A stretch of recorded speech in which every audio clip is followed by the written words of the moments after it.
Okay, so today I didn't get out and plant any trees. This video I made on Monday morning. Today I went to a psych appointment that the receptionist last week told me was on the 11th. This, it turned out, was not the case. The lady who screwed up came out to apologize to me in an American accent, so I vindictively replied, "Jet lag?" Sorry to seem so contemptuous. She then told me that I didn't seem contemptuous, so I made her watch a video of me planting the tree I planted on Tuesday, which goes for about 20 minutes. Anyway, the other thing I thought I was going to do was stand-up comedy. I went to the open mic night and patiently waited for my turn.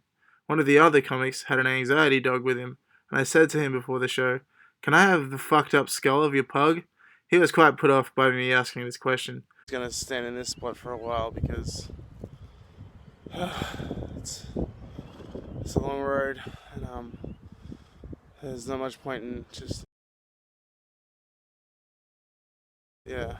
So I was gonna say on stage, "So what's his face with the dog?" I asked him before the show. "Can I have your little fluffy pug dog skull when it eventually dies?" And he slunk away like some fucking Iago.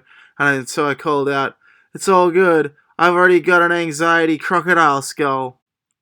Thanks, yeah. You know, I'll still also be living with my mum next week. Anyway, I do understand that I shouldn't have said that to him. So I understand. But it got me thinking about how, because I have schizophrenia, or schizoaffective disorder, or adult onset autism, or early brain injury, I don't know. I let the experts decide. Twice in the last 2 weeks, I have heard or thought I've heard two women who I've interacted with call me a narcissistic sociopath.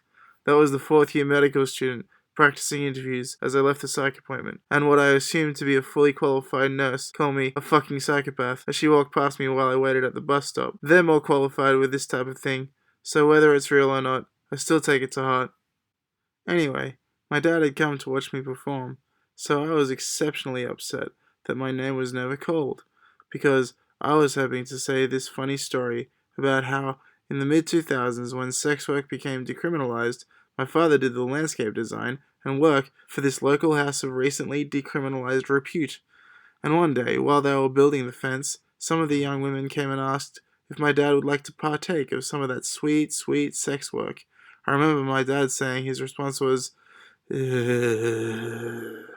sort of like a gentle sideshow Bob, one who likes planting trees and keeping out the riffraff by building fences. This way of going about one's business isn't highly valued in mass media or self-improvement culture, so I was really hoping to get to tell him in front of the whole crowd that on the odd occasion I go and trade money not in the form of fences or palm trees, but in the form of tap wireless or FPOS savings transfers or cold hard Australian plastic cash note money to ensure against the ruination of my life or the lives of these go-getting young hedonistic women with brain-injured embarrassing children."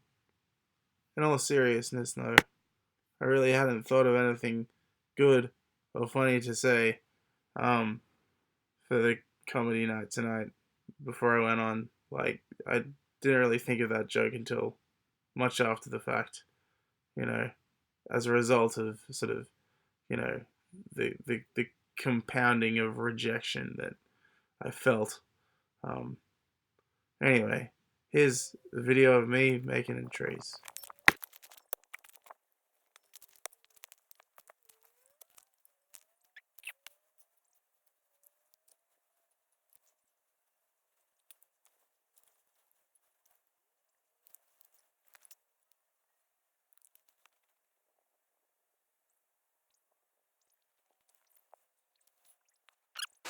Oh, what a fool! In all seriousness, though, having been born in the last millennia, or two, or three, and being privileged enough to encounter philosophies like hedonism and stoicism in the same paragraph, in my mid-adolescence, having the weird, lonely, stunted, mountaintop style empathy I possess, a social outlook that can see and feel the mismatching of my introversion and extroversion, the feeling like I am an open floodgate of some kind of all too intense neuroticism, the long knowledge I live in a cultural conundrum which has no serious means of consolidating individual leisure with a serious collective vision for a better future, a truer compassion for our descendants as a species and planetary life system. It is with the kindest of spirits that I dedicate my life to simplicity and ordinariness. If there is a higher power, a universal cosmic purpose for myself to be aligned with, I hope if ever I am made to die with these trees I plant, it will be by nailing my own disemboweled entrails and circling their widening trunks to show potential land clearers or forest destroyers how disgusting I think their behavior is, for far, far darker potential fates are forever in our midst.